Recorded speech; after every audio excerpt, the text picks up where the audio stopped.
Congratulations to the New England Patriots for yet another Super Bowl championship. I mean, at this point, it's honestly incredible.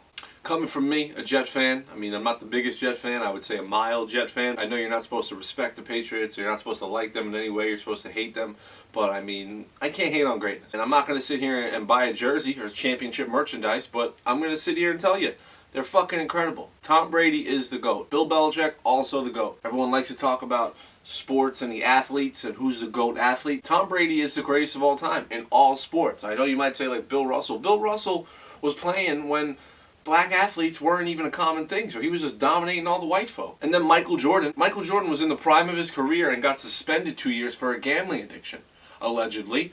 Or if you want to go with the story that the news published, he just quit for 2 years out of respect for his father or whatever it may be. But I mean, how can you consider someone the greatest of all time if they just quit their sport? I mean, what really can you say? But Tom Brady's a GOAT. No debates, no rebuttals, no nothing. It is what it is. 6 rings, 9 times he's been to the championship. I mean, the guy just knows how to get it done. And Bill Belichick just another GOAT. I mean, do your job. No days off. We're still here. They come up with these hashtag slogans like there's some kind of company doing a Super Bowl commercial. And we'll get into those Super Bowl commercials, but just to end it off here, you know, Tom Brady, Bill Belichick, the Patriots, quite frankly, the best I've ever seen. And it's just like, God damn it, you know? Like a wise man once said, pressure bursts pipes, but it also creates diamonds. Are you a pipe or are you a diamond?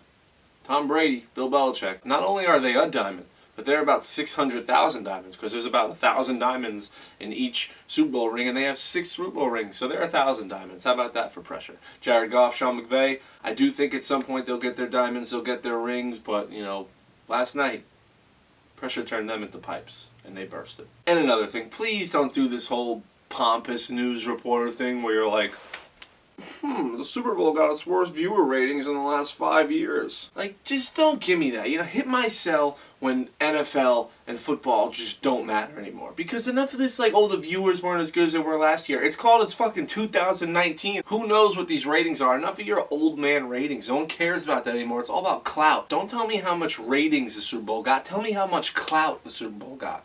Which, you know, for the most part, still wasn't that much clout. But I mean, it's a Super Bowl, so you gotta love it. Speaking of like clout and hype and commercials, the commercials were, I didn't really get to see all of them. I might miss one that was actually pretty good, but you know, the main ones that everyone was talking about, Avengers, dropped right before the kickoff happened. You know, you're sitting there.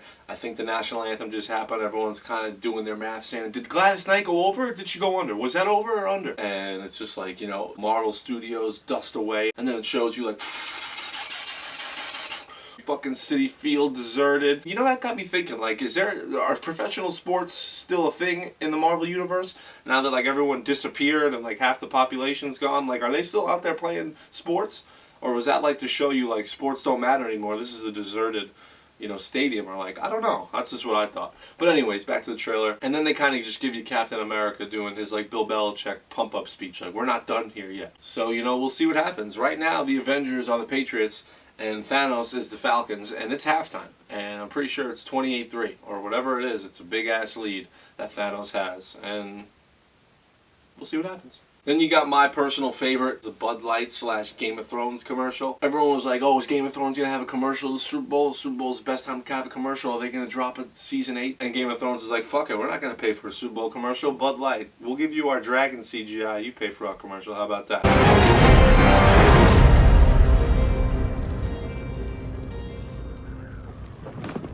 And then, of course, you had the NFL 100th year anniversary commercial. Now, I can't even name all the players, but there was just like so many incredible NFL players there, and it was just a great commercial. And even LeBron James tweeted about it. LeBron James was like, that was amazing. That got me so hyped. I wish I was there. And it's good to see LeBron out there, you know, showing support for the NFL, showing love. But didn't you just protest the NFL like 16 hours ago? Oh yeah, that's right. You, Steph Curry, Kevin Durant, you all wore like the Kaepernick jersey and said, I'm with Cap. So you're not cool with the NFL and what they're doing to Colin Kaepernick, but all it takes is one funny commercial and you're back on board? I mean, I can't really knock him. That just sounds like every typical American, right? But, I mean, my personal opinion on Colin Kaepernick, no need to get too political, but he's just not worth the drama. Do I want protesters outside my stadium saying, fuck you, you're disrespecting America, all because of my backup quarterback? If he's good and he's going to give us a chance to win, then it's like, alright, listen guys, take it easy, he's a good athlete, he gives us a good opportunity to win. But I mean, the guy isn't good. He hasn't done anything since the QB whisperer John Harbaugh went back to Michigan. Without getting race or politics or even the police involved, the guy's just not good enough. And sometimes it's hard for people to hear that. You know, speaking of Kaepernick, Super Bowl, NFL, all that stuff, Maroon 5 performed at the halftime show. People were saying it was underwhelming. Personally, I'll always get down to a little Maroon 5. And she will be loved. Travis Scott came out, performed Sicko Mode. Big Boy, one half of Outkast, came out, performed, did a little thing.